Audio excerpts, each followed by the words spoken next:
El libro del profeta Habacuc. Él vivió durante las últimas décadas del reino del sur de Israel y era una época de injusticia e idolatría. Él vio en el horizonte la creciente amenaza de Babilonia y esas no eran buenas noticias para nadie. Pero a diferencia de otros profetas, Habacuc no acusa a Israel. Ni siquiera habla al pueblo de parte de Dios. Más bien, todas sus palabras están dirigidas a Dios personalmente. Y el libro habla acerca de la lucha personal de Habacuc, su travesía personal al tratar de creer que Dios es bueno a pesar de tanta maldad y tragedias en el mundo. Así que las palabras de Habacuc son en realidad poemas de lamento y son muy similares a los lamentos que encuentras en el libro de Salmos. El poeta presenta una queja y luego dirige la atención de Dios al sufrimiento y a la injusticia en el mundo, demandándole que haga algo. De hecho, saber acerca de este lamento es clave para entender el diseño y el mensaje de este breve libro. Los capítulos 1 y 2 se enmarcan como una discusión que va y viene entre Habacuc y Dios, y el profeta presenta dos quejas a las que Dios ofrece dos respuestas.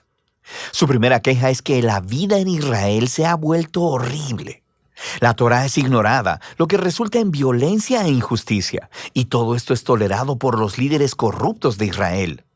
Y Habacuc está clamando, pidiéndole a Dios que haga algo, pero nada parece cambiar.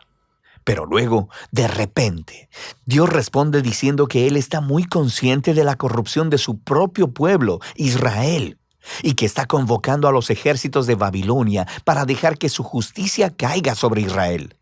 Y de manera muy similar al mensaje de Miqueas o de Isaías, Dios dice que usará este terrible imperio para devorar a Israel por su injusticia y su maldad. Pero Habacuc tiene un problema con esta respuesta, así que ofrece su segunda queja. Él dice que Babilonia es aún peor que Israel, que ellos son más corruptos, más violentos, que han deificado su propio poder militar, que tratan a los humanos como a animales, atrapándolos como peces en una red. Ellos devoran a las naciones y a los pueblos para construir su propio imperio. Así que Habacuc dice, ¿cómo puedes tú, un Dios santo, usar esas naciones tan corruptas como tus instrumentos en la historia? Él demanda una explicación. De hecho, Habacuc se representa a sí mismo como una atalaya en los muros de la ciudad, esperando la respuesta de Dios que eventualmente llega. Dios le dice a Habacuc que tome unas tablas y un cincel y escriba lo que vea y escuche. Es una visión sobre un momento señalado en el futuro, y aunque parezca lenta su venida, eventualmente llegará. De hecho, Dios dice que el justo vivirá por su fe en esta esperanza y visión. Entonces, ¿cuál es esa promesa divina que Habacuc debe escribir? Que Dios hará caer a Babilonia. Dios dice que la violencia y la opresión de las naciones crea un ciclo interminable de venganza y que Dios usará este ciclo para atraer el auge y la caída de las naciones.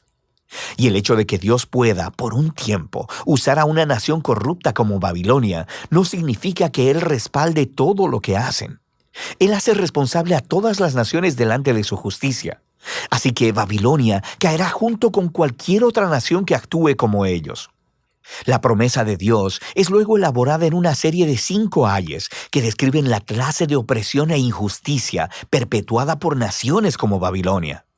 Los primeros 2 son en contra de las prácticas económicas injustas, como cuando los ricos cobran intereses muy altos solo para hacer que los pobres permanezcan endeudados.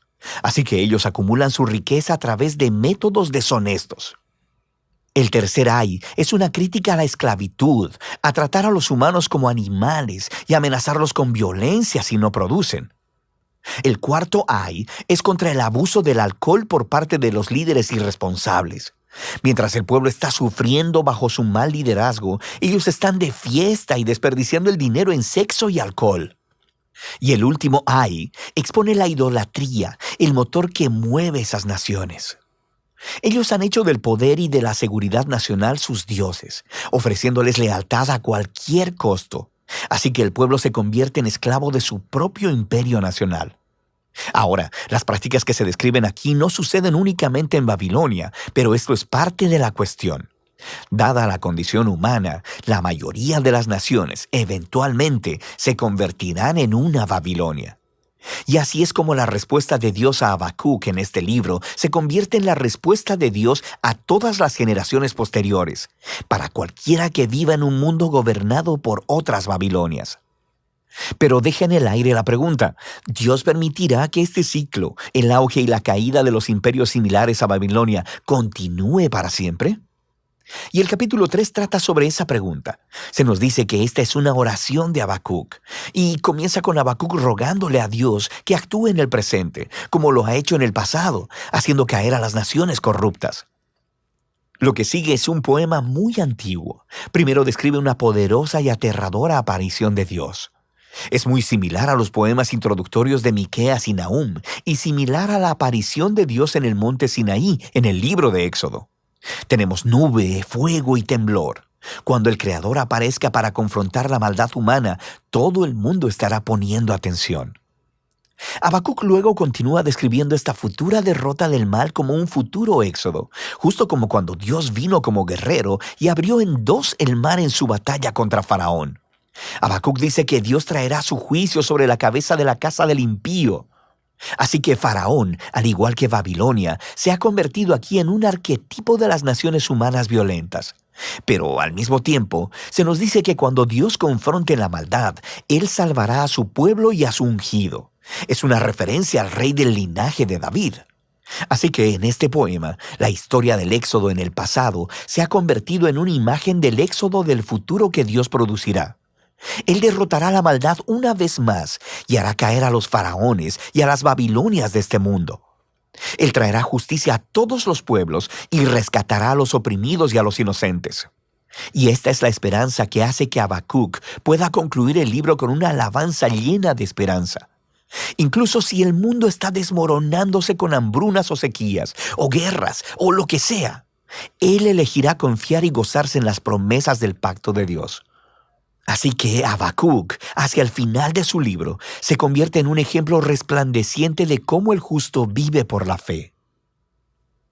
Habacuc reconoce lo oscuro y caótico que es el mundo y en lo que nuestras vidas pueden tornarse, y nos invita a un camino de fe, de confiar en que Dios ama a este mundo más de lo que nosotros lo hacemos y que un día Él enfrentará su maldad.